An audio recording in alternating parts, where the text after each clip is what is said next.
యేసయ్య అతి శ్రేష్టమైన నామంలో ఈ వాక్కు ద్వారా మమ్మల్ని మా ఆత్మలను ఉత్తేజింపచేసి మీ నామానికి మహిమ తెచ్చుకోమని యేసు నామంలో అడిగి వేడుకుంటున్నాను పరమ తండ్రి. ఆమేన్. ఆమేన్. దేవుని స్తోత్రం కలుగును గాక. వాక్యాన్ని విందాం. మన క్రియ చొప్పున దేవుడు ప్రతి వానికి ఇచ్చుటకు వాని క్రియ చొప్పున సిద్ధపరిచిన జీతము దేవుని దగ్గర ఉంది అనే స్టేట్మెంట్ అక్కడ ఉంది. మన జీతములన్నీ కూడా దేవుని దగ్గర ఉన్నాయి. మన క్రియల ఫలితం అవి. కాబట్టి ఇప్పుడు ఏం మాట్లాడుతున్నామో, ఏం పని చేస్తున్నామో, ఏ తీర్పు తీరుస్తున్నామో, ఎలా కష్టపడుతున్నామో, ఎలా డబ్బు సంపాదించుకుంటున్నామో, లేదా చేయుటకు నీ చేతికిచ్చిన జీవనోపాధి పనిని నమ్మకంగా చేస్తున్నావో, ఎలా చేస్తున్నావో, నీకు ఇచ్చిన గృహ నిర్వాహకత్వపు పని అంటే ఇంటిని ఏలుట అది నమ్మకంగా చేస్తున్నావో లేదో, నీకు ఇచ్చిన భార్య ఆ విషయంలో నమ్మకంగా ఉన్నావో లేదో, నీకు ఇచ్చిన భర్త ఆ విషయంలో నమ్మకంగా ఉన్నావో లేదో, నీకు ఇచ్చిన పిల్లలు ఆ విషయంలో నమ్మకంగా ఉన్నావో లేదో, నీకు ఇచ్చిన ఉద్యోగం ఆ విషయంలో నమ్మకంగా ఉన్నావో లేదో, నీకు ఇచ్చిన దేవుడు వాక్కు ఆ వాక్కు విషయంలో కూడా నువ్వు నమ్మకంగా ఉన్నావో లేదో, నీకు ఇచ్చిన సంఘం ఆ సంఘం విషయంలో నమ్మకంగా ఉన్నావో లేదో, ప్రతిదీ కూడా నీ క్రియ అక్కడ ఏమవుతుందంటండి, నోట్ అవుతూ ఉంటుందట. దేవుని స్తోత్రం. నీ క్రియ అక్కడ నోట్ అవుతుంది. ఎవరి దగ్గర? దేవుని దగ్గర. దేవుడు వాటన్నిటినీ ఎందుకు నోట్ చేసుకుంటాడంటే నీకు జీతం ఇవ్వాలని. దేనికంటే నీకు జీతం ఇవ్వాలని. మనకు జీతము ఆయన దగ్గర ఉంది. దేవుని స్తోత్రం. హల్లెలూయా, హల్లెలూయా. ఈరోజు మనము ఏ సహాయం చేసినా లేదా ఏ పని చేసినా, మంచి చేసినా లేదా మన బ్రతుకును నమ్మకంగా చేసుకున్నాం, మన జీవితాన్ని మన ఉద్యోగాన్ని నమ్మకంగా మార్చుకున్నాం, సంఘంలో మనం నమ్మకంగా ఉంటున్నాం, తల్లిదండ్రులకు విధేయులుగా ఉంటున్నాం, లేదా సొంత ఇంటి వారికి నమ్మకంగా ఉంటూ ఉన్నాం. వీటన్నిటికీ ఎవరు జీతం ఇస్తారు అని అంటే జీతం ఇచ్చేవాడు దేవుడు ఉన్నాడండి. దేవుడు. హల్లెలూయా. నీ ఉద్దేశాలు చూచేవాడు, నీ ఆలోచనలు చూచేవాడు, నీ పనులు చూచేవాడు. వాటన్నిటినీ ఒక దగ్గర పోగేసుకొని నీకు ప్రతిఫలం ఇవ్వాలని చూస్తూ ఉన్నాడు. దేవుని స్తోత్రం. హల్లెలూయా. కాబట్టి నువ్వు చూపించిన దేవుని విషయంలో నువ్వు చూపించిన ప్రేమ ఏదైతే ఉందో, దేవునికి నువ్వు లోపరుచుకున్న విధానం ఏదైతే ఉందో, దేవునికి నీ ఆత్మను కనపరుచుకున్న విధానం ఏదైతే ఉందో, దేవుని ఎదుట నువ్వు ప్రదర్శిస్తున్న భక్తి ఏదైతే ఉందో, అన్ని విషయాల్లో కూడా దేవుడు నీకు జీతం ఇవ్వడానికి ఇష్టపడుతున్నాడు. దేవుని స్తోత్రం. కాబట్టి ఏ మంచి చేసినా, ఏ పని చేసినా, ఏ బాధ్యత నిర్వహించినా నన్ను చూచువాడు ఒకడున్నాడు అనే తలంపుతో మనం ఉండాలి. దేవుని స్తోత్రం. ఏమనుకోవాలంటండి, నన్ను చూచేవాడు నా మీద ఎల్లవేళల. చూడండి, మనం ఏదైనా కార్యాలయానికి వెళ్తే యువర్ అండర్ సీసీ ఫుటేజెస్ అంటారు, సీసీ కెమెరా ఫుటేజెస్ అంటారు. అంటే మీరు సీసీ కెమెరా ఆధ్వర్యంలో ఉన్నారు, జాగ్రత్త అని చెప్తారు. అప్పుడు నువ్వు అలర్ట్ అయిపోతావు, టైట్ అయిపోతావు, ఫ్రీగా ఉండవు. ఇక ఏమో సీసీ కెమెరా అంట అని ముందు నోటీస్ చదవగానే సీసీ కెమెరాలు ఎక్కడ ఉన్నాయి అని చూస్తూ ఉంటావు కదా. అవును, అంటే రాసిన వార్నింగ్ నిజమా కాదా అని. సీసీ కెమెరాలు ఎక్కడున్నాయి, సీసీ కెమెరాలు ఉన్నాయి జాగ్రత్త అని రాస్తారు. ఆ సీసీ కెమెరాలు ఎక్కడున్నాయి, ముందు వార్నింగ్ చదివినంటే ఎక్కడ చూస్తావు నువ్వు, సీసీ కెమెరాలు చూసుకుంటావు. కాబట్టి 1-2 కెమెరాలు కనిపించినాయి అనుకో, ఏమైపోతావు, బీసుకుపోతావు. అమ్మ జాగ్రత్తగా ఉండాలి అని చెప్పి. సరేనా? ఇప్పుడు దేవుని యొక్క కళ్ళు వాటికంటే పవర్ఫుల్ లెన్సెస్ మనల్ని ఎప్పుడు తదేకంగా చూస్తూనే ఉన్నాయి. మన ప్రతి పరిస్థితిని చూస్తున్నాయి, ఇది బాహ్యం. మాటను చూస్తున్నాయి, బాహ్యం. ప్రవర్తనను చూస్తున్నాయి, బాహ్యం. ఆలోచన చూస్తున్నది, ఇది ఇంటర్నల్, అంతర్గతం. దేవుని స్తోత్రం. అంతర్గతాన్ని కూడా పరిశీలిస్తున్నాయి. దేవుని స్తోత్రం. ఇక్కడ ఏర్పాటు చేసిన సీసీ ఫుటేజెస్ బయటవే తీస్తాయి కెమెరాలు. కానీ తాను నీ హృదయం యొక్క ఫలితాన్ని చూసి, నీ హృదయంలో నిండి ఉన్న ఆంతర్యాన్ని చూసి ఆయన ఏం చేస్తాడంటే నీకు ప్రతిఫలం ఇస్తాడట. దేవుని స్తోత్రం. హల్లెలూయా. కాబట్టి మనం ఏం చేయాలంటే మనల్ని గమనించు కళ్ళు మనకు ఉన్నాయి అని ఒకంత భయభక్తులతో ఉండాలి. రెండవది ఎలా ఉండాలో తెలుసా? నా కష్టాన్ని, నా నీతిని, నా భక్తిని ఎవరు గమనించకపోయినా పర్వాలేదు, ఎవరు అర్థం చేసుకోకపోయినా పర్వాలేదు, అర్థం చేసుకొని నాకు జీతం ఇచ్చేవాడు దేవుడు ఉన్నాడు అనే సంతోషంతో బ్రతకాలంటే దేవుని హల్లెలూయా. మానవుడు ఈ 2 పనులు చేస్తే చాలా సంతృప్తిగా చాలా పద్ధతిగా జీవించగలడు. ఎలా జీవిస్తాడట? చాలా పద్ధతిగాను చాలా సంతృప్తిగాను. మొదట పద్ధతిగా ఎట్లా జీవిస్తాడు? నన్ను గమనించిన నేత్రములు నాకున్నాయి. నన్ను గమనించిన నేత్రములు, నన్ను గమనించి మళ్ళీ జీతం ఇచ్చే నేత్రములు, ఆ అండర్లో నేనున్నాను అనే విషయంలో చాలా పద్ధతిగా జీవిస్తాడంట. ఇక సంతోషంగా పరిపూర్ణంగా ఎలాగ జీవిస్తారు తెలుసా? ఒకరు గమనిస్తున్నారని పని చేయటం, ఒకరు గమనిస్తున్నారని భక్తిగా ఉండటం, ఒకరు గమనిస్తున్నారని నమ్మకంగా కనిపించటం, ఆ తర్వాత మన యాక్చువల్ రూపానికి వచ్చేయటం. ఇట్లాగా మనం చేస్తే మనం సంతోషించలేమండి. ఒకానొక సమయంలో మన జీవితం మన మీదే మనకే చిరాకు వచ్చేస్తుంది. మనం 2 పోర్షన్లు మనం పోషించలేం. అందరి ఎదుట నమ్మకంగా కనిపిస్తూ వ్యక్తిగతంగా ఉన్నప్పుడు దేవునికి అయిష్టంగా జీవిస్తూ ఇలా 2 పోర్షన్లు ఎన్నడూ చేయలేం. 2 పడవల మీద ప్రయాణం సులువా చెప్పండి? కాదు. 2 పడవల మీద ప్రయాణం ఎన్నటికీ సులువు కాదు. ఎందుకో తెలుసా? 2 బైకుల మీద అనలేదు. ఎందుకని? రోడ్డు మీద 2 బైకులు వెళ్తున్నాయి, 2 సైకిల్, అదో కాలు ఇటో కాలు వేసుకొని ప్యారడీలు చేయట్లేదండి. చేస్తున్నారా? అవి ఏమంటారు? పెరేడ్స్ అంటారు. ఏమంటారు వాటిని? విన్యాసాలు చేస్తున్న వారు ఉన్నారు కదా. విన్యాసాలు చేస్తున్న వారిని చూసారా? ఆ విన్యాసాలు చేస్తున్న వారు ఎలా చేస్తున్నారండి? 2 బళ్ళు మీద 2 కాళ్ళు వేసుకొని చేయట్లేదు. చేస్తున్నారు లేదా? అందుకని ఇలాంటి అతికి తెలివితేటలు మనకు వస్తాయని దేవుడు ఏమన్నాడంటే 2 పడవల మీద అన్నాడు. ఎందుకో తెలుసా? జీవితం ఎప్పుడు కూడా సాఫీగా ఉండదు, నీళ్ళల్లాగా కదులుతూనే ఉంటుంది. ఆ కదిలే జీవన ప్రయాణంలో 2 పడవలు నీకు ఉండకూడదండి. ఎట్టి పరిస్థితుల్లో ఆ పడవల మీద, ఆ నీళ్ళ మీద ఉన్న ఆ పడవలో నువ్వు 2 అడుగులు వేసి చేయలేవు. కాబట్టి 2 పోర్షన్లు, 2 జీవితాలు, 2 రంగులు, 2 అభిప్రాయాలు, ద్విమనస్కులు ఆయనకి ఇష్టం లేదు. కాబట్టి ఆయనకి ఇష్టలుగా ఎలా మారిపోవాలంటే ఒకే మనసు ఆయన ఎదురు కలిగి ఉండాలి. దేవుని స్తోత్రం కలిగి. కాబట్టి నేను ఎవరు చూస్తున్నారని భక్తి చేయొద్దు, ఎవరు చూస్తున్నారని నువ్వు పనిచేసే చోట పని చేయొద్దు. ఎవరో చూస్తున్నారు, వాళ్ళ కుటుంబాన్ని బాగా చూసుకుంటాడండి, వాళ్ళ ఇంటిని బాగా చూసుకుంటుందండి అని చెప్పుకోవడానికి పని చేయొద్దు. నీవు ఇంట ఉన్నా బయట ఉన్నా ఒకేలాగా ఉండాలండి. దేవుని స్తోత్రం కలిగి. అలాంటి వాడు ఎన్నటికీ సంతోషంగానే ఉంటాడంట. దేవుని స్తోత్రం, హల్లెలూయా. అలాంటి వాడు ఎన్నటికీ కూడా ఎట్టా ఉంటాడంట? సంతోషంగానే ఉంటాడు. ఇటువంటి ధోరణి, ద్విమనస్కులైన ధోరణి మనలో ఉండకూడదు. ద్విమనస్కులారా అని దేవుడు ఒక చోట సంబోధిస్తూ ఉన్నాడు. ఏం మనసును కన్సిడర్ చేసి ఎందుకు సంబోధిస్తూ ఉన్నాడు? అదిగో ఆ మనసును బట్టే మనకు జీవితం ఆయన సిద్ధపరచాలి. దేవుని స్తోత్రం. మనం బయట చేసే చేతుల యొక్క పనులను బట్టి కాదు, మనం బయటకు చూపించే ప్రవర్తన బట్టి కాదు, మన ఆంతర్యంలో ఉన్న దానిని బట్టి మనం ఏం చేయాలంట? ఆయన ఏం చేస్తాడంట? జీతం ఇస్తాడంట. దేవుని స్తోత్రం కలిగి. ఒక మాట చూడండి, కీర్తనలు 51 మళ్ళీ వచనానికి వద్దాం. 51 కీర్తన 9 వచనం చూడండి. దేవా నా యందు ఏం చేయాలంట? శుద్ధ హృదయం కలుగ చేయాలి. నా అంతరంగములో ఎలా మనస్సు అది స్థిరమైన మనస్సు అంటే ఇప్పటి వరకు లేదయ్యా, పుట్టించు అని అడిగాడు. బాగుంది. శుద్ధ మనస్సు, స్థిరమైన మనస్సు. ఇంకొక మనవి చేస్తున్నాడు. ఏంటంటే నీ సన్నిధిలో నుండి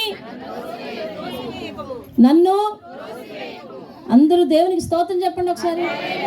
అమ్మయ్య లేచారు. నీ సన్నిధిలో నుండి నన్ను త్రోసివేయకు,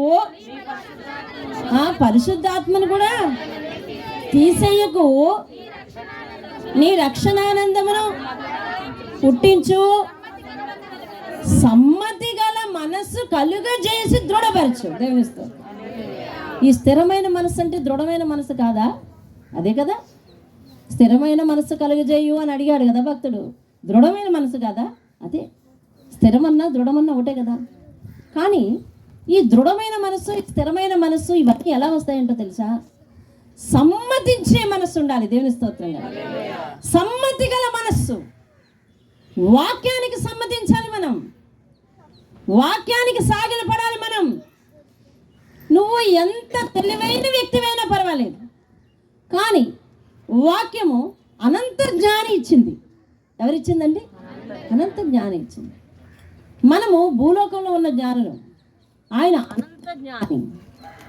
ఆయనకు మనకు చాలా తేడా ఉంది. అనంత జ్ఞాని దగ్గర మనం ఎంత జ్ఞానవంతులమైనా కూడా సమ్మతించాలంటండి ఆయన వాక్యపు. దేవుని స్తోత్రం. ఆయన వాక్యానికి ఏమవ్వాలంటే సమ్మతించాలంటే సాగిలపడాలి. దేవుని స్తోత్రం కలండి. ఎందుకు సాగిలపడాలి? ఆయనకు ఏం సమ్మతించాలి? ఆయన వాక్యం నిన్నేం చేస్తుంది? ఆయన వాక్యం కొన్నిసార్లు నిన్ను ప్రశ్నిస్తుంది కదా, సమ్మతించాలి. కొన్నిసార్లు నిన్ను ఎత్తి చూపిస్తుంది, సమ్మతించాలి. కొన్నిసార్లు నిన్ను దెప్పిపడుస్తుంది, సమ్మతించాలి. కొన్నిసార్లు నీ లోపాన్ని నీకే గుచ్చి గుచ్చి చూపిస్తుంటుంది, సమ్మతించాలి. కొన్నిసార్లు నీ భక్తిని గుర్తిస్తుంది, సమ్మతించాలి. అప్పుడు ఆనందించేసి, ఎత్తి చూపించినప్పుడేమో దుఃఖపడిపోయి, అయ్యో వాక్యులకు మనము వాక్యం వినినంటేనే మనం కిన్నులమైపోయి ముఖం దించుకోవటానికి వీల్లేదు. దేవుడు నిన్ను ప్రశ్నిస్తున్నాడు. అసలు దేవుడు నిన్ను ప్రశ్నిస్తున్నాడంటే నువ్వెంత ప్రీషియస్ అన్నవో నీకు తెలుసా? దేవుని చేతిలో తండ్రి తాను ప్రేమించిన కుమారుణ్ణి గద్దించు రీతిగా. గద్దించడానికి గల కారణం ఏమిటంటే కుమారుడు అనే హక్కు. అలాగే దేవుడు నిన్ను ఎత్తి చూపిస్తున్నాడు, వేలెత్తి గద్దిస్తున్నాడు, నీ యొక్క లోపాన్ని నీకే చూపిస్తున్నాడు, నీ హృదయానికి తాకిస్తున్నాడు అని అంటే అర్థం ఏంటో తెలుసా? నిన్ను సరి చేస్తున్నాడు. దాని అర్థం ఏంటో తెలుసా? నువ్వు ఆయన చేతుల్లో ఉన్నావు. దాని అర్థం ఏంటో తెలుసా? ఆయన నీ మీద హక్కు కలిగి ఉన్నాడు. దాని అర్థం ఏంటో తెలుసా? ఆయన ఇచ్చే పరలోకానికి నువ్వే హక్కుదారుడు. హల్లెలూయా. దేవుని మాటను నువ్వు అంతగా భావిస్తేనే కానీ దానికి సమ్మతించలేవు. లేకపోతే ఏమనిపిస్తుందో తెలుసా? వాక్యము నా కొరకే అనిపిస్తుంది. వాక్యం నా కొరకే అనేది చాలా మంచి భాగ్యం అండి. వాక్యం నా కొరకే మాట్లాడుతుంది, నేనే సరి చేసుకోవాలని అనుకోవడం మంచి భాగ్యం. అక్కడి నుంచి ఆ రెండో సెంటెన్స్ అపవాదం వచ్చి చెప్తుంది, వాక్యం నీ కొరకే కానీ అంతా నీ కోసమే అంటది. ఏంటట? అంతా నీ కోసమే. మిగిలిన వాళ్ళందరినీ వదిలేశారు, నిన్ను ఒక్కళ్ళే పట్టుకున్నారని చెప్పుద్ది. సమ్మతించగలగాలండి దేవుని స్తోత్రం. వాక్యానికి సమ్మతించగలగాలి. సమ్మతించే మనసు వస్తే ఏమొస్తుందట? దృఢమైన విశ్వాసం వస్తుందట. దేవుని స్తోత్రం. హల్లెలూయా. ఇట్టి ఆంతర్యములో నీవు చూపించే స్థిరమైన విశ్వాసం, నమ్మకమైన భక్తి జీవితాన్ని బట్టి దేవుడు నీ క్రియల చొప్పున నీకేం వేస్తున్నాడంటండి? జీతం వేస్తున్నాడు. దేవుని స్తోత్రం కదా. వాక్యంలో ముందుకు వెళ్ళిపోదాం, తర్వాత వచ్చిన చదువుదాం. అల్ఫయు ఒమేగాయు నేనే, మొదటివాడను కడపటివాడను, ఆదియు అంతమును అయ్యున్నవాడను నేనే. 1వ అధ్యాయం 8వ వచనానికి రండి. ప్రకటన గ్రంథం 1వ అధ్యాయం 8వ వచనం. ప్రకటన. అల్ఫయు ఒమేగయు నేనే, వర్తమాన భూత భవిష్యత్ కాలములలో ఉండువాడను నేనే అని ఎవరు చెప్తున్నారంటండి? ఎవరు చెప్తున్నారు? సర్వాధికారి అయిన దేవుడు ప్రభువును సెలవిచ్చుచున్నాడు. దేవుని స్తోత్రాలు. హల్లెలూయా. ఆయన సర్వాధికారి, ఆల్ఫా ఒమేగా. హిబ్రూ భాషలో ఆల్ఫాబెట్స్, మనకు ఏబిసిడీలు ఉన్నాయి కదా, ఆలు ఉన్నాయి. ఏబిసిడీల్లో మొదటిది ఏమిటి? ఏ. చివరిది ఏమిటి? జడ్. హిబ్రూ భాషలో మొదటి అక్షరం ఆల్ఫా. ఆల్ఫా మీరు చదువుకుంటున్న వాళ్ళు తెలుసు. ఆల్ఫా ఉపయోగిస్తాం కదా, సైన్స్లో మ్యాథ్స్లో వస్తుంటుంది. తర్వాత omega, last letter omega. I'm the first and the last చెప్తాను. దేనికి? ఫస్ట్ నీకు. నిన్ను సృష్టించక మునుపు నీ ఆరంభం ఆయన, నీ అంతం ముగింపు ఆయన. నీ ప్రయాణ ప్రారంభం ఆయన దగ్గర నుంచి, నీ ప్రయాణం ముగింపు ఆయన దగ్గరకే. ఆమేన్. సృష్టి ఆరంభమైంది ఆయనతో, ముగింపబడేది కూడా ఆయనతో. భూతకాలములో అనగా గతించిన కాలంలో ఆయనే దేవుడు, వర్తమాన కాలంలో ఆయనే దేవుడు, రానున్న భవిష్యత్తులో అనగా నీ మరణం వరకు కాదు, ఈ భూమి అంతం వరకు కాదు, కొత్త ఆకాశం కొత్త భూమిలో కూడా ఆయనే దేవుడు. దేవుని స్తోత్రం. హల్లెలూయా.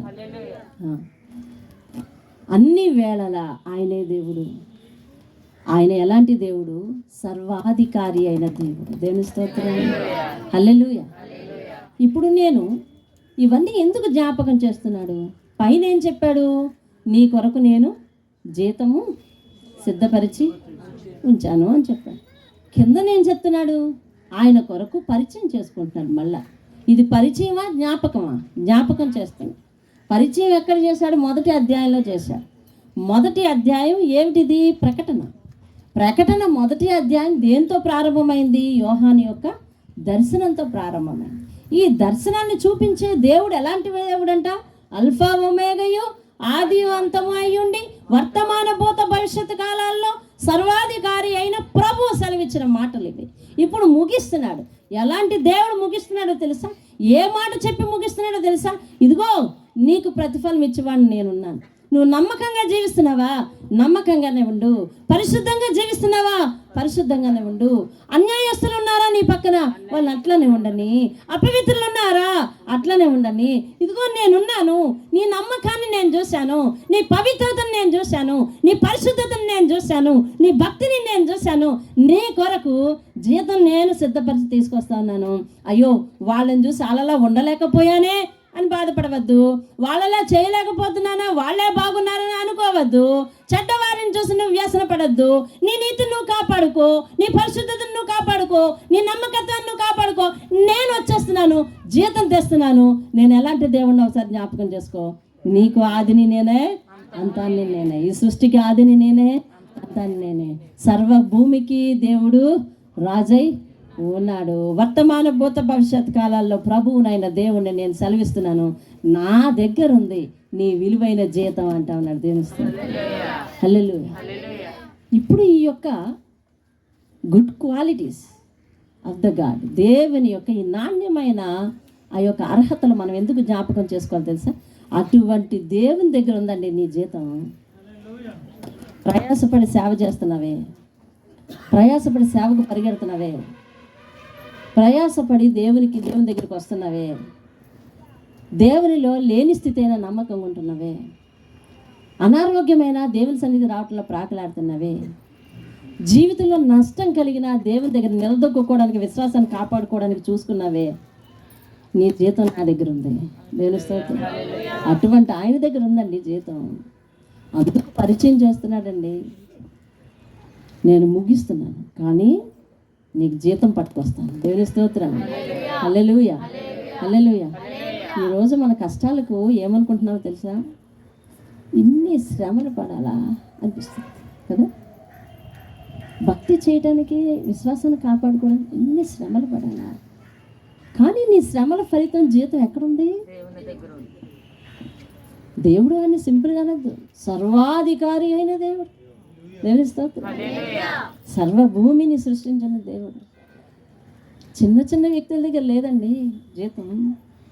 వాళ్ళు ఏమన్నా నీ కష్టాన్ని గుర్తించరేమో అనుకోవడానికి, నీ శ్రమను గుర్తించరేమో, నీ ప్రయాసను గుర్తించరేమో అని డీలా పడిపోవడానికి. డీలా పడద్దంటారు. అందుకే అలా అనుకోవడానికి మామూలు వ్యక్తి కాదు నీ అకౌంట్ చూసేది. ఆది అంతమునై ఉన్నవాడు. దేవుని స్తోత్రం. ఎదుగొచ్చి ఎన్నో సంవత్సరాల తర్వాత నువ్వు దేవుని అంగీకరించినా కానీ నీ సృష్టికి, నీ బ్రతుకుకు, నీ జీవానికి, నీ ప్రాణానికి ఆది అయిన వాడు, అంతమున నిన్ను ఆయన సన్నిధికి నడిపించుకునేవాడు చెప్తా ఉన్నాడు, భయపడకు, నీ జీతం నా దగ్గర ఉంది. అది ఎంత విలువైన మాట తెలుసా? అది ఎంత విలువైన మాట తెలుసా? ఈరోజు ఎందుకు నువ్వు ఏమైనా అయిపో, దేవుని దగ్గర పడిపో అంటున్నాను. ఎందుకు తెలుసా? మంచి జీతం వస్తుంది నీకు. నువ్వేమైనా అయిపో, నీ భక్తిని కాపాడుకోమని ఎందుకు హెచ్చరిస్తున్నావో తెలుసా? నీ మంచి జీతం వస్తుంది. ఆ జీతం ఎవరిచ్చేది తెలుసా? అక్షయుడగు దేవుని దగ్గర నుంచి వచ్చేది. ఆయనకు నాశనం లేదు, క్షయము లేదు. ఆయన ఈవేళ బోర్డు పెట్టిరే బోర్డు తిప్పేవాడు కాదు. ఆయన ఈవేళ మన్నీ రేపు మన్ననివాడు కాదు.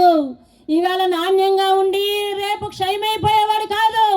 అక్షయుడయ్యగు దేవుడు, జ్యోతిర్మయుడగు దేవుని దగ్గర నుంచి వచ్చే జీతం నీ దగ్గర ఉంది.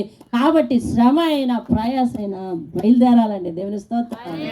ఆయనను స్తుతించడానికి బయలుదేరాలా, ఆయన పరిచర్య చేయడానికి బయలుదేరాలి, ఆయన విశ్వాసంగా కాపాడుకోవడానికి బయలుదేరాలి, ఆయన నీ చేతికిచ్చిన జీవనోపాధి పనిని నమ్మకంగా చేయటానికి బయలుదేరాలి. ఎవరు చూస్తున్నారని కాదు, ఎవరు మెచ్చుకుంటారని కాదు, నీకు ఇచ్చిన కుటుంబాన్ని నమ్మకంగా ఏలుకోవడానికి ఉదయాన్నే బయలుదేరాలా, ఆయన పాదాల దగ్గర పడటానికి బయలుదేరిపోవాలండి. దేవుని స్తోత్రం. నేను అంటుంది మందిరానికి బయలుదేరడం గురించి కాదు, నీ భక్తి జీవితంలో ఎప్పటికప్పుడు లేచి బయలుదేరుతా ఉండాలండి. దేవుని స్తోత్రం. నీ ఎవ్రీ మూమెంట్ దేవుడికి ఆహ్లాదకరంగా ఉండాలి. దేవుని స్తోత్రం. హల్లెలూయా. నిన్న ఒక వ్యక్తి చందు నేను ఆయనకు ఆరోగ్యం బాగాలేదని చూడటానికి వెళ్ళేసరికి చాలా చలాకీగా స్నానం చేస్తున్నాడు. వెంటనే టవల్ కట్టుకొని గుమ్మం బయటకు వచ్చేసి అంటున్నాడు, నా వల్ల దేవునికి చాలా దేవుని విషయంలో నేను చాలా తప్పు చేశాను, కానీ దేవుడు నన్ను బాగు చేశాడు అని అంటున్నాడు. ఆ మాట ఎంత విలువైందండి. ఈ మాట విని మనమైతే మామూలుగా ఉన్నాం, కానీ పరలోకంలో దేవుడు ఎంత సంతోషిస్తాడు తెలుసా? దేవుని స్తోత్రం. ఒక పశ్చాత్తాపం, ఒక నమ్మకం, ఒక యథార్థత, ఒక ప్రార్థన, ఒక కన్నీరు, వీటన్నిటికీ జీతాలు పడుతున్నాయంటే తెలుసా మీకు? దేవుని స్తోత్రం కదా. ఈరోజు నేను వెళ్తే జీతం, లేకపోతే ఏంటది కట్టు కదా. కానీ మన ప్రతి క్రియకు దేవుడు జీతం వేస్తున్నాడన్న సంగతి మీకు తెలుసా? ఆ ఆశతో బ్రతికితే చాలు కదా. ఈరోజు మనకు బోనస్లు వస్తున్నాయా లేదా, మనకు అందవలసినవి రాయితీలు అందుతున్నాయా లేదా, ఇవన్నీ వద్దు. దేవుని కృప మన మీద ఉంటే బ్రతికేస్తాం. దేవుని స్తోత్రం. ఆయన కను దృష్టి మన మీద ఎల్లప్పుడూ ఉంచితే మనం బ్రతికేస్తాం. ఆయన కృప కొరకు మనం కనిపెట్టుకుంటే బ్రతికేస్తాం. దేవుని స్తోత్రం కలిగి ఆయన చెప్తున్నాడు ఏమనంటే, అయ్యా నీ క్రియలన్నీ నేను చూస్తున్నాను అని అంటా ఉన్నాడు. అందులో నీకు చెప్పేది ఏంటంటే, ముందు నిన్ను భయపెట్టట్లా, నీకు చెప్పేది ఏంటంటే, ఇదిగో నువ్వు ఒకంత మంచి పని చేసినా నా కన్ను నేను మిస్ అవ్వదంటున్నాడు. దేవుని స్తోత్రం. హల్లెలూయా చెప్పు. నువ్వు ఒకంత మంచి పని చేసినా, ఒకంత మంచి మాట మాట్లాడినా నా కన్ను దృష్టి నిన్ను మిస్ అయిపోదని చెప్తున్నాడు. దేవుని స్తోత్రం. అట్ ద సేమ్ టైం నాణ్యానికి రెండో వైపు ఎట్లా ఉంటుంది కదా, ఉంటుందా లేదా? రెండో వైపు ఉంటుంది. ఆ రెండో వైపు నుంచి చెప్తా ఉన్నాడు, నీ ప్రతి అవిధేయత కూడా నేను చూస్తాను. ఒకంత మంచి పని చేసినా చూసే దేవుడు అవిధేయతను చూడటం లేదా? చూస్తున్నాడు. ఆ విషయంలో మన క్షమాపణ అడిగి మంచిగా మన మనసు మార్చుకొని సమ్మతించే మనసును మనం కోరుకొని ఆయన ఎదుట సాగిల పడిపోతే ప్రకటన గ్రంథం ముగుస్తుంది. జీవితంలో మళ్ళీ ఈ సంఘం ప్రకటన గ్రంథం వింటుందో వినదో తెలీదు. ఆయా సందర్భాలు వస్తే వినాలేమో, కానీ మళ్ళీ వాక్యం వెంబడి వాక్యం వింటుందో లేదో తెలీదు. ఒకవేళ సంఘం వింటే వినొచ్చేమో, కానీ ఆ సంఘంలో వినటానికి మన యొక్క ఆయుష్ ఉంటుందో లేదో తెలియదు. ఇప్పుడే ఈ వాక్యానికి మన జీతం, మంచి జీతం పడేలాగా మనందరము కూడా మన మనసులను సమ్మతి పరచుకోవాలండి. దేవుని హల్లెలూయా. ఎలా పరచుకోవాలంటే మన మనసు సమ్మతి. ఈరోజు మన అలవాట్లను వదులుకోవడానికి కొంచెం కష్టం అవుతుంది. మన మాట తీరు అలవాటు అయిపోయింది, దాన్ని వదులుకోవటానికి కష్టం అవుతుంది. మన ప్రవర్తన వదులుకోవటానికి కష్టం అవుతుంది. అయినా జీతం మంచిగా పడాలనుకుంటున్నావా లేదా? అయితే మంచి జీతం కొరకు నువ్వు మార్చేసుకోవాలి. మంచి జీతం కొరకు మారిపో. ఆయన ఒక మాట చెప్పాడు, త్వరగా అనే పదం పలికాడు. అవునా? అవును. ఎన్నిసార్లు పలికాడు ఇదే అధ్యాయంలో? 3 సార్లు. త్వరగా వస్తున్నాను, త్వరగా వస్తున్నాను, త్వరగా వస్తున్నాను. ఈ త్వరగా అనేది ఎన్నిసార్లు చెప్పటంలో there is a very powerful urgency ఉందండి. చాలా అకస్మాత్తైన పదవే కావచ్చు అది. ఈరోజు అనుకుంటున్నాం ఇది రాయబడి ఎన్నో సంవత్సరాలు అయింది కదా అనుకుంటున్నాం. ఎన్నో సంవత్సరాలు అయినా అర్జెన్సీలో ఇంకా మనం ముందుకే వచ్చాము. అవును కదా? మనం దేనికి ముందుగా నడుస్తున్నామో తెలుసా? అంతానికి ముందుగా నడుస్తున్నాం. తెలుస్తుంది. ఈ లోకాంతానికి మనం ముందుగా నడుస్తాం. జరిగే అగాత్యాలు ఎట్లా ఉన్నాయో తెలుసా? అన్నిత్యము మీరు ఈ సెల్ ఫోన్లు ఓపెన్ చేసి రీల్స్ చూస్తూ ఉంటారేమో. లేకపోతే ఏమేమి చూస్తూ ఉంటారో. న్యూస్ చూడండి, గుండెలు కరిగిపోతూ ఉన్నాయండి. ఎదిగొచ్చిన పిల్లలు అమాంతంగా కబంధ హస్తాల్లో పడి నుజ్జు అయిపోతూ ఉన్నారు, మరణం చెందుతూ ఉన్నారు. ఇలాంటి యవ్వనస్తులు, మీలాంటి యవ్వనస్తులు, ఈరోజు బుద్ధిగా కూర్చొని దేవుని సంఘంలో వాక్యం వింటున్న మీలాంటి యవ్వనస్తుడు అక్కడ ఏమంటున్నాడో తెలుసా? చంపుతావా? చంపుకో. నేను చంపాను, ఏమంటావు? ఉరిదీస్తావా? ఉరిదీసుకో అంటూ ఉన్నాడు. ప్రపంచం ఎట్టిపోతుందో తెలిసిందా? వాడు చేసింది తప్పు. ఏం చేశాడు? హత్య చేశాడు. ఎలా చేశాడో తెలుసా? కిరాతకంగా చంపేశాడు. ఒక ఉద్యోగం చేసుకోవడానికి వచ్చిన ఒక లేడీ డాక్టర్ని చంపేశాడు. కిరాతకంగా చంపింది కాక అనుకున్నాడు, బయటకు వచ్చి తన బట్టలు ఉతికేసుకున్నాడు. షూ కూడా మర్చిపోయాడట. పోనీ అవి కూడా ఉతికేసుకోవాల్సింది. లోపల ఇయర్ ఫోన్స్ మర్చిపోయాడంట. ఏది మర్చిపోకపోయినా దొరికాడు మొత్తానికి. దొరికిన తర్వాత వాడు ఇచ్చే వ్యాఖ్యానం ఏంటో తెలుసా? చంపాను. ఏంటి ఇప్పుడు? చంపేస్తారా? ఉరిదీస్తారా? తీసుకోండి అంటున్నాడంట. ఎలా వెళ్ళిపోతుందో తెలుసా? ప్రపంచం ఫాస్ట్గా నడుస్తుందండి. ఎందులో తెలుసా? కఠినత్వంలో, కర్కసత్వంలో, మూర్ఖత్వంలో అభివృద్ధి చెందిపోయిందండి. ప్రపంచం అభివృద్ధి చెందింది అని అనుకుంటున్నారు కదా. ఈ అభివృద్ధిని చూసే లోకం ఏమంటుందంటే అంతం అప్పుడే రాదు అని చెప్తుంది కదా. కానీ దేనికి అభివృద్ధి చెందామో తెలుసా? కర్కశంగా ప్రవర్తించడానికి అభివృద్ధి చెందాం. ప్రాణాన్ని సెకండ్లో తీయటం ఎట్లాగో నేర్చుకోవడంలో యువత అభివృద్ధి చెందిపోయిందండి. ప్రపంచం అభివృద్ధి చెందిపోయింది. ఇదంతా పతనానికి దారి తీస్తూ ఉంది. ఇది మన మధ్య జరుగుతున్న అభివృద్ధి. టెక్నాలజీని పెంచుకొని ఏం చేసామో తెలుసా? ఆత్మలను పతనం చేసుకున్నాం, బ్రతుకులను పతనం చేసుకున్నాం. మొగ్గ విడిచి పువ్వయ్యి మంచి సువాసన వచ్చి ఆ అందాన్ని చూసి అందరూ ఆస్వాదించే వయసులో తుంచబడుతున్నామండి. లేదా ఈ రెండూ కాదంటే తుంచేస్తున్నాం మనమే. అటువంటి అభివృద్ధి పదం వైపు వెళ్ళిపోతుంది ఈ ప్రపంచం.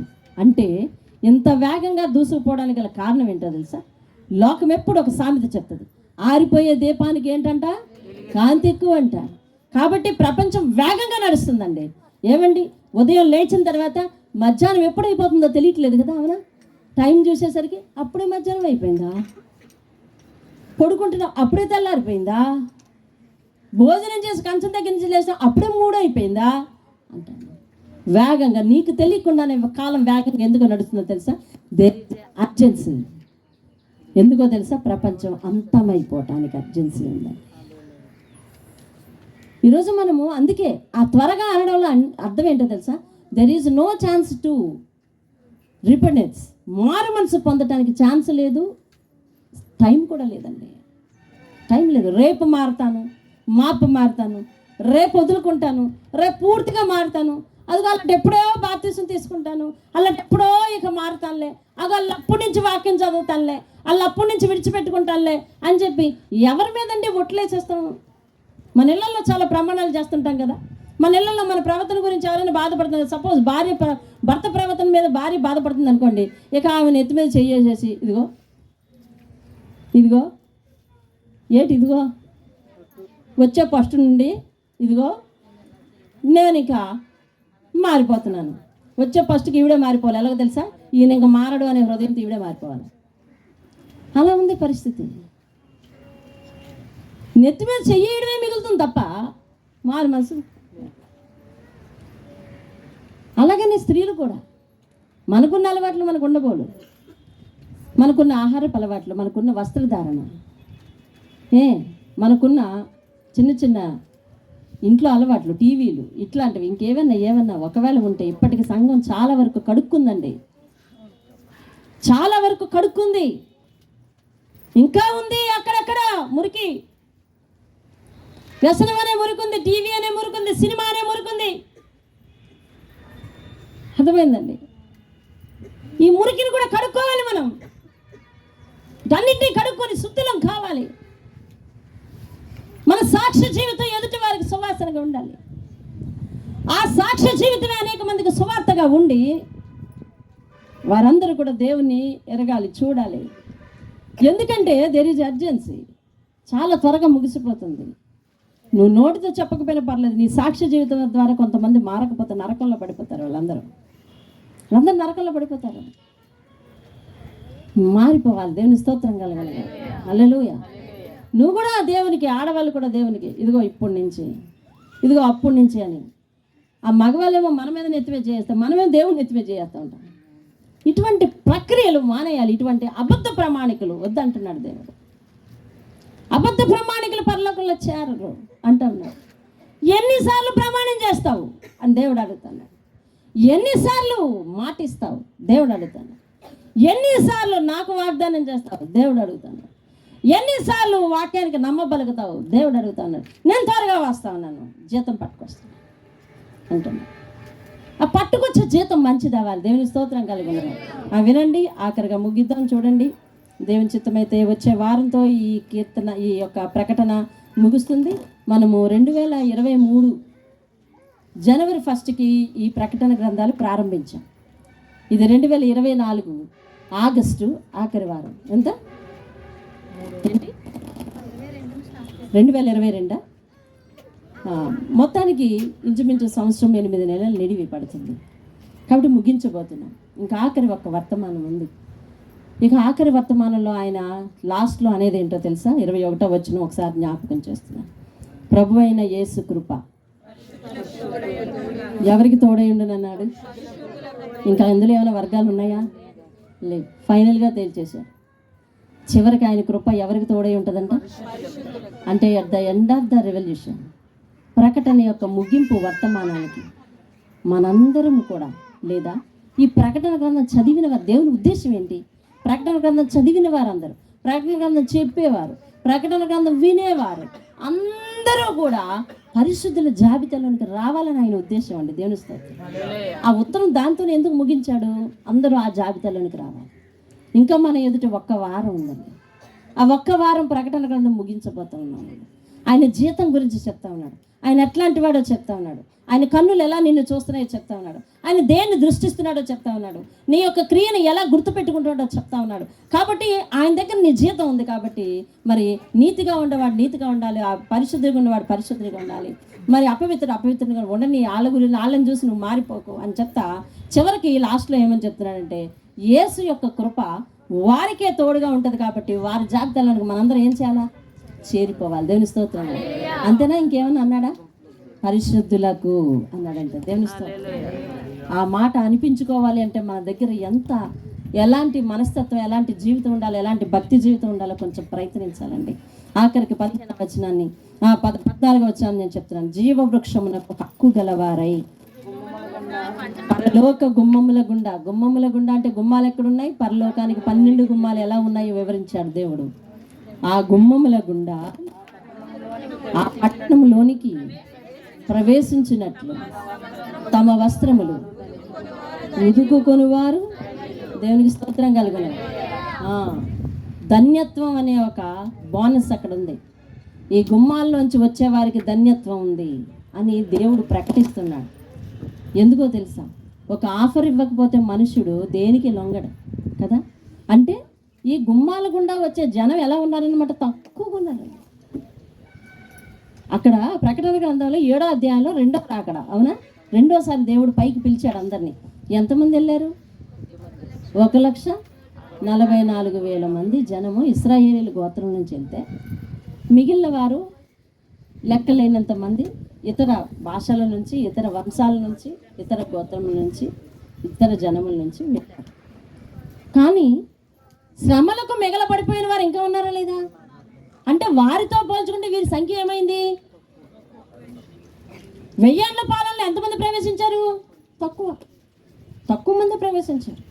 అందుకని దేవుడు అంటున్నాడు, ఈ గుమ్మాల గుండా ఎవరైతే ప్రవేశిస్తారో వారికి జీవ వృక్షమునకు వాళ్ళే హక్కుదారులు అంటున్నాడు దేవుని. దెర్ ఈజ్ ఎ శాలరీ అనుకోవాలా, జీతానికి గిఫ్ట్ అనుకోవాలా? గిఫ్ట్ అనాలంతే. గిఫ్ట్ ఒక ప్రకటన, బహుమానం ఉంది అక్కడ. మన కోసం జీవవృక్షం ఎదురు చూస్తుంది. ఆ వృక్షానికి హక్కుదారులమంట. ఆదిలో అదే వృక్ష ఫలములు మనకు తినడానికి హక్కు ఉందండి? లేదు. ఇప్పుడు ఆయన ఏమంటున్నాడు? పూర్తి హక్కు ఇస్తానంటున్నాడు. దేవుని స్తోత్రంగా. అది 12 కాలాల్లో 12 కాపులు ఇస్తుందంట. విన్నారా ఆ వృక్షం గురించి? 12 కాలాల్లో 12 కాపులు ఇస్తుంది. దాని పళ్ళు మనము తినవచ్చు తినవచ్చు. దాని ఆకులు తింటే అంట మనకి ఏ రోగం ఉండకుండా ఉంటుంది. అంటే పరలోకంలో రోగం ఉంటుందా అండి అని ప్రశ్నించవచ్చు, ఉండదు. కానీ అది తింటే మనకు అంత ఆరోగ్యం, అంటే మనకు రోగం రావు అని చెప్తాను. దేవుని స్తోత్రం. ఇక మీదట దేవుని యొక్క పరిపాలనలో ఉండబోయే మనము జీవవృక్ష ఫలాలు, ఆయా కాపుల్లో ఆ ఫలాలు మనం తినగలం. దేవుని స్తోత్రం. ఆయన దగ్గర నుంచి, ఆయన సింహాసనం దగ్గర నుంచి వచ్చే జీవజల నదిలో మనం తాగుతాం నీళ్లు. దేవుని స్తోత్రం. ఆ ఆకులు మనకు స్వస్థత ఇస్తాయి. అంటే రోగమైన లేని ఆ లోకంలో, వేదనైనా లేని ఆ లోకంలో, కన్నీరు లేని ఆ లోకంలో మనం ఉంటామండి. దేవుని స్తోత్రం. అటువంటి ధన్యత ఉంటే ఎన్ని చోట్ల ఈ ప్రకటన గ్రంథం వివరించినా దాన్ని ఒక సినిమాగా మాత్రమే ఊహించి మరలా మనసులను కఠినం చేసుకునే అనేక మంది వలె ప్రస్తుతం ఎవరు ఉండడానికి వీల్లేదు. అది ఒక సినిమానా? అది ఒక చిత్రమా?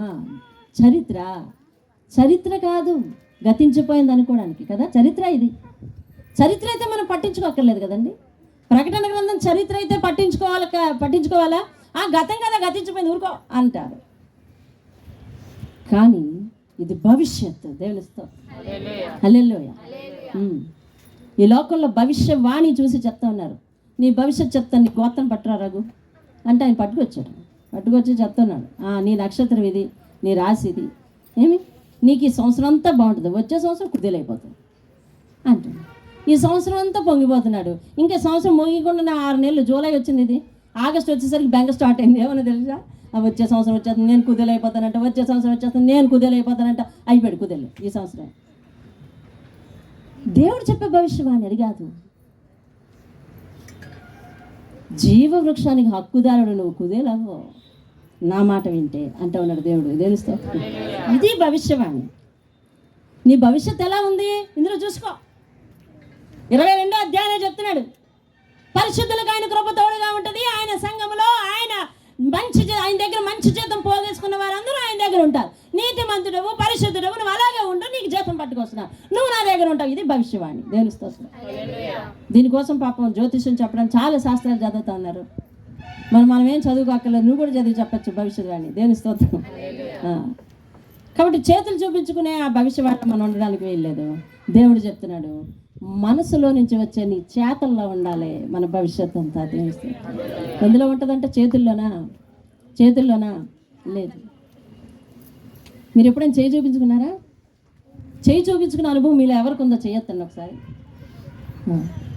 వాళ్ళు ఏం చూసారండి? మీ గీతలే కదా చూసారు. నా చేయి పట్టుకున్నారు, చూశారు. నా చేయిని ఎటు తిప్పుతారు ఆయన కళ్ళజోడే పెట్టుకున్నాడు. ఆయన కూడా ఎటు తిప్పుతున్నాడు. తిప్పి, అమ్మా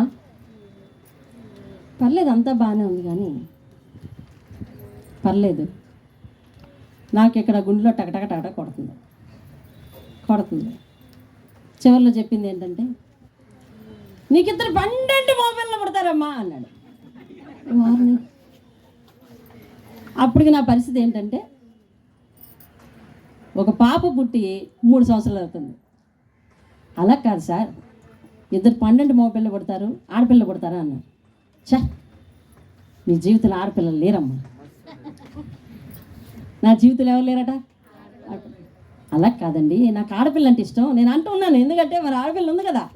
నాకు అలా కాదండి, నాకు ఆడపిల్ల అంటే ఇష్టం అండి. కాబట్టి కానీ ఒక్క పిల్లని ఆడపిల్ల పుట్టదా, తొలిసారైనా ఆడపిల్ల పుడుతుంది అంటే, అమ్మ లేదమ్మా, నువ్వు చాలా అదృష్టవంతురాలు, నీకు 2 మగపిల్లే అన్నాడు. చెయ్యి నేను వెనక్కి తీసుకొని అప్పుడు నేను స్కూల్లో ఉన్నాను అనమాట. స్కూల్లో చెప్పడానికి వచ్చాను. అదేమో నేను స్కూల్కి తీసుకెళ్ళిపోయేదాన్ని. 4 సంవత్సరాలు 3 సంవత్సరాలు అడుగులే, అదే నా వెనక అతను పడతా ఉండేది. అలాగే ఆ గుమ్మలోంచి నడుచుకొని వస్తుంది. అప్పుడే అదిగోండి ఆ పిల్ల నా కూతురే, తొలిచూరు ఆడపిల్ల, ఆ పిల్లే. అర్థమైందా? తొలిచూరు ఆడపిల్ల అని. నీ భవిష్యత్తు ఏంటో చూసుకోయా, నీకేంటో నీ జీవితం ఎలా గడుస్తుందో చూసుకో. చేతుల్లో ఏముంటుంది? దేవుడు కరుణిస్తూ, అప్పుడు నాకు తెలియదు ఈ మాట. దేవుడు సేవలోకి వచ్చాక చెప్పాడు ఏమనంటే చేతుల్లో లేదు చేతల్లో ఉంది అనే మాట దేవుడు సేవలోకి వచ్చాక చెప్పాడు. అప్పుడు నేను అన్నాను చేతుల్లో ఏముంటుంది? దేవుడు కృప ఉంటే అన్నీ మనకు కలుగుతాయి, దేవుని నమ్ముకోండి అని చెప్పేస్తే ఆయన పాపం కిన్నుడై వెళ్ళిపోయాడు. అలాగా ఈ చెయ్యిని ఎగాదిగా చూస్తున్న కొలది టెన్షన్ పెరిగిపోతుంది మనకి. కాబట్టి అటువంటి పని చేయకండి. వీధంటే సోది వెళ్తుంటుంది, అలా పిలవకండి. ఇప్పటికీ గుమ్మాల్లో ముగ్గులేసే అలవాటు, ఇప్పటికీ మరి ఎదురులు వచ్చే అలవాటు, ఎప్పటికీ చేయి చూపించుకునే అలవాటు, ఎప్పటికీ బూడిద గుమ్మడికాయని గుమ్మం ముందు కట్టుకునే అలవాటు నేటి క్రైస్తవులకు ఉంది. ఇంకా బూడిద గుమ్మడికాయ తొందరగా పాడవద్దండి, పాడవద్దనియా నిలవ ఉంటుంది కదా, అదెందుకు? ఏ ఆనపకాయ కట్టుకోవచ్చు కదా. ఏ ఆనపకాయ కట్టుకుంటే మన మీద ఎంత దిష్టి ఉందో రెండో రోజు, మూడో రోజు, నాలుగో రోజు తెలిసిపోద్ది. ఆ దిష్టి అంతా ఆనపకాయకి తగులుతూ ఉంటే నువ్వు 4 రోజులకు ఒకసారి ఒక ఆనపకాయ, 4 రోజులకు ఒకసారి ఆనపకాయ, 4 రోజులకు ఒకసారి ఆనపకాయ మారుస్తూ ఉంటే అప్పుడు ఆనపకాయ కొని కొని కొని కొని కొని అప్పుడు నీకు చేతులు పీకి అప్పుడు వద్దురా బాబు ఈ ఆనపకాయ వద్దు, దేవుడి మీద ఆధారపడదాం అనిపిస్తుంది. ఒక గుమ్మడికాయ ఖరీదు లేదని చెప్పి గుమ్మడికాయ కట్టేసి ఓ సంవత్సరాలు కొలితే దానికి ఎదురు చూస్తుంటావా? ఎక్కడుందండి? దేవుని కృప మీద ఆధారపడి ఉండదా? ఇక్కడ లాస్ట్ వాక్యం ఏమని చెప్తున్నాడు? పరిశుద్ధులకు మాత్రమే యెహోవా కృప ఉన్నదని చెప్తున్నాడు. నువ్వు బ్రతుకుతున్నావంటే దేవుని కృప. యోగ్యత లేని దౌర్భాగ్యమైన మన జీవితాలకు అత్యున్నతమైన దేవుడు స్థానాలు ఇస్తున్నాడు, కార్యాలు చేస్తున్నాడంటే దేవుని కృప, దేవుని స్తోత్రం.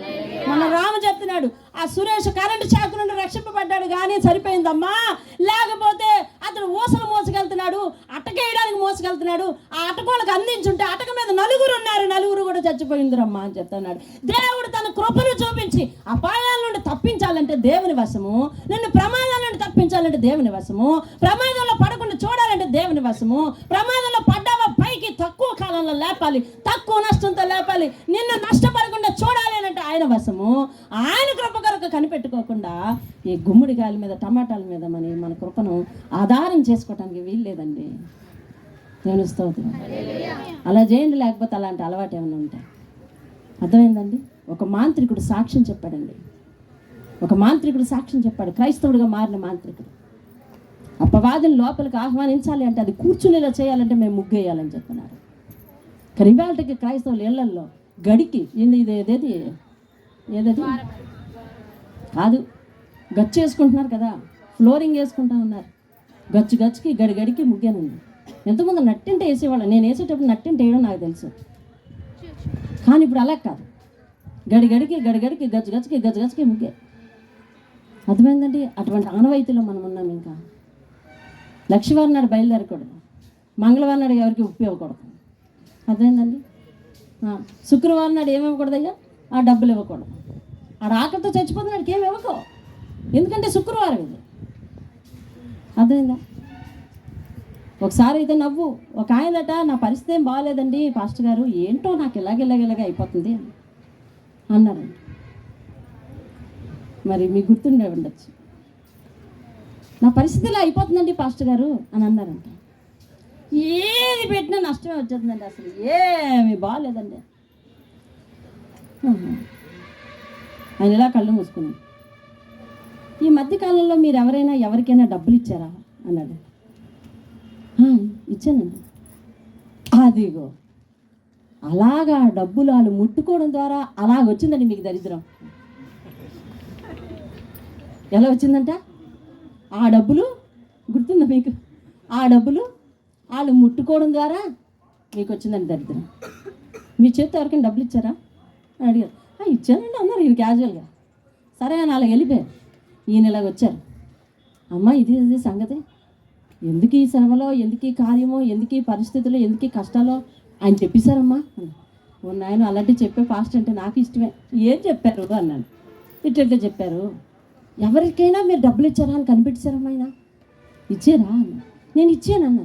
అదిగో అలా వచ్చిందంటే ఆ రూపాయల ద్వారా లోపలికి దరిద్రం అని చెప్పారు. అవునన్నా, నేను ఎవరికైనా డబ్బులు ఇవ్వాలంటే చేతితో కాక కాలుతో ఇస్తామా? ఎవరిస్తే ఎలా ఇస్తారండి? చేతితో ఇస్తారా, ఇసేస్తారా? ఎలా ఇస్తారండి? షాపులకు వెళ్తున్నారు కదా, చేతులతో డబ్బులు ఇచ్చేవారు చేయొద్దండి. ఎలా ఇస్తున్నారు డబ్బులు? అదిగో అట్నుండి వచ్చేస్తుందంట. కాబట్టి ఇటువంటివి చెప్పి భయపించే సేవకులు ఉన్నారు, ఇందులో భయం లేదు. ఇటువంటివి చెప్పి భయపించే సేవకులు ఉన్నారు. నువ్వెందుకో తెలుసా చాలా కాలం నుంచి అనారోగ్యంతో ఉన్నావు? నీలో ఉన్నది నాకు కనిపిస్తుంది. వెళ్ళరా దగ్గరికి వచ్చాడు పాపం, బలంగా ప్రార్థన చేసి నుదుటి మీద చేసి టాచని తోసేస్తే వెనకబడిపోతుంది. ఆ వెనకతలు కాసుకోవడానికి ఒక నలుగురు రెడీగా పెట్టారు. పెట్టారు. ఈయనకి తెలుసు ప్రార్థన చేసేటప్పుడు ఇట్టాడు తీసుకున్నాడు. ముందు వాళ్ళు పడిపోతున్నారు కదా, తీసుకున్నాడు. వెనకతల ఆదుకునే వాళ్ళు ఉంటాడుగా, హాయిగా పడిపోవచ్చు కదండి. పడిపోయాడు, వదిలేసింది, దయ్యం వదిలేసింది. ఏంటి పరిస్థితులు? ఒకసారి నేను మీకు సంఘంలో చెప్పాను, నేను పరిశుద్ధాత్మ మీదకి రాలేదంటా ఉన్నారు. ఆ పరిశుద్ధాత్మ నీ సేవ చేస్తున్నాను 2 సంవత్సరాలు అయింది నీ సేవ మొదలుపెట్టి, నా మీద ఒక్కసారి రాలేదు అని దేవుణ్ణి అడుగుతా ఉన్నాను. అడుగుతా ఉంటే ఆ సేవ శనివారం ఆరాధనలు ఇంకా ఉన్నాయి మనకి, ఆదివారం ఆరాధనలు మొదలు పెట్టాలి.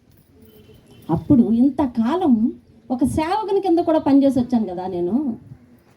పరిశుద్ధాత్మ అంటే ఏంటి అసలు, ఎలా ఉంటుంది అని చెప్పి అడుగుతా ఉంటే అప్పుడు ఎందుకో నాకు కొత్త సెల్ ఫోన్ అప్పుడే పిల్లలు కొనిచ్చారు. ఆ సెల్ ఫోన్ తెరవంగానే నేను కన్నీటితో ప్రార్థన చేసింది కదా, సెల్ ఫోన్ తెరవంగానే సతీష్ కుమార్ అన్న గారు వాక్యం వస్తుంది. కొత్త సెల్ ఫోన్ నాకు కండు, అందులో వాక్యం ఆన్ చేయటం. ఆయన అంటున్నాడు, పరిశుద్ధాత్మ నీ మీదకి రాలేదని, నీవు అందరిలాగా ఊగలేదని, అందరిలా కార్యాలు చేయలేకపోతున్నావు, నువ్వు బాధపడుతున్నావు. పరిశుద్ధాత్మ వచ్చిన వాడు వాక్యము చేత తిన్నగా ఆదరించబడి తిన్నగా నిలబడతాడని చెప్తా ఉన్నాడు దేవుని. ధైర్యం వచ్చింది. అప్పటి నుంచి నేను సంఘానికి మొదలు పెట్టాను. పరిశుద్ధాత్మ రావడం అంటే తెలుసా, నువ్వు వాక్యాన్ని పోషించడం. వాక్యానికి భయపడుతున్నావా? పరిశుద్ధాత్మ ఉంది. వాక్యం విని సరి చేసుకుంటున్నావా? పరిశుద్ధాత్మ ఉంది. వాక్యాన్ని గౌరవిస్తున్నావా? పరిశుద్ధాత్మ ఉంది. వాక్యం వినబడితే సంతోషిస్తుంటావా? పరిశుద్ధాత్మ ఉంది. వాక్యం సరి చేస్తుంటే లోబడుతుంటావా? పరిశుద్ధాత్మ ఉంది. వాక్యం ద్వారానే నేను ఇలా మారానని సాక్ష్యం చెప్తావా? పరిశుద్ధాత్మ నీ మీద ఉంది. దేవుని స్తోత్రం. హల్లెలూయా. కాబట్టి ఎవరైనా ఎప్పుడైనా ఎక్కడికైనా వెళ్ళినప్పుడు, ఎవరైనా ఎప్పుడైనా ఎక్కడైనా మిమ్మల్ని పరిశుద్ధాత్మ పొందుకున్నారా అని అంటే పొందుకున్నానని చెప్పండి. దేవుని స్తోత్రం. హల్లెలూయా. మీరు ఏ సహవాసం అని అడిగారు అనుకోండి, ఏం చెప్తారు? పెంతికోస్తా, బాప్టిస్టా, రోమన్ క్యాథలికా, ప్రొటెస్టెంట్లా, ఇవా అవా ఏంటి? దేవుని సంఘం అని చెప్పండి. దేవుని స్తోత్రం. హల్లెలూయా. మీ సంఘం పేరు అడిగితే చెప్పండి. మీరు ఏ సహవాసం అని అడిగితే దేవుని సహవాసం అని చెప్పండి. దేవుని స్తోత్రం. హల్లెలూయా. మీరు ఎవరికి భయపడాలంటే దేవునికే భయపడాలి, దేవుని మాటకు భయపడాలి, దానికి లోపడాలి. ఎందుకంటే దానిని గైకొని వానికే జీతం. దేవుని స్తోత్రం. హల్లెలూయా. ప్రార్థన చేసుకుందాం. కాబట్టి అటువంటి కార్యాల వైపు మనం వెళ్ళకూడదు. 15వ వచనం ఒకసారి చదివేసి ముగిద్దాం చూడండి. కుక్కలను, మాంత్రికులను, వ్యభిచారులను, నరహంతకులను, విగ్రహారాధికులను, అబద్ధమును ప్రేమించి జరిగించు ప్రతివాడు వెలుపట. ఎక్కడ వెలుపట? పరలోకానికి వెలుపట.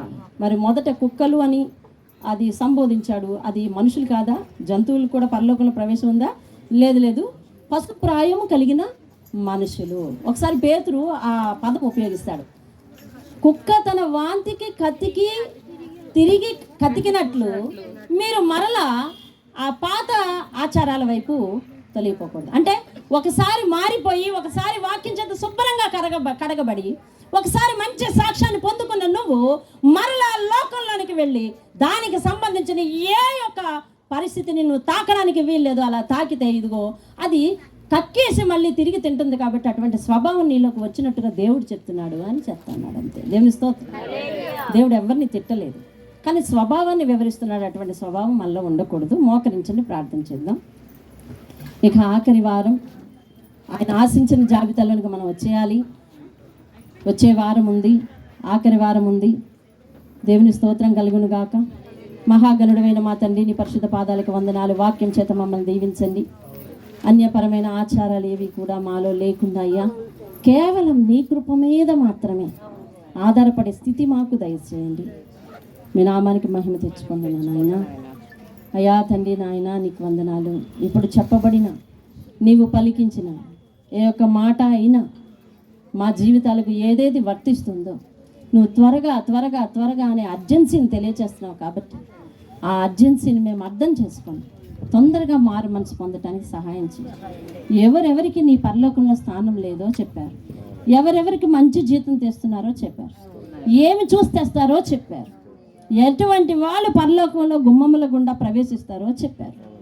అయ్యా తండ్రి నాయన, చివరకు నీ కృప ఎవరికి తోడై ఉంటుందో కూడా చెప్పారు. కాబట్టి ఇవన్నీ మేళవించుకొని మేము ఆలోచించి సర్వాధికారి అయిన నీకు, అల్ఫయు ఒమేగయు ఆదియు అంతము అయ్యున్న నీకు, మొదటి వాడవు కడపటి వాడవు అయ్యున్న నీకు మేము సాగిలపడి నువ్వు చెప్పే ప్రతి విషయానికి సమ్మతింపగల మనస్సు, దృఢమైన మనస్సు మా యందు పుట్టించి మీరు మహిమ పొంది యేసు నామములో అడిగి వేడుకుంటున్నాం పరమ తండ్రి. ఆమేన్, ఆమేన్. అందరికీ దేవుని పేరిట శుభవందనాలు తెలియజేస్తాను.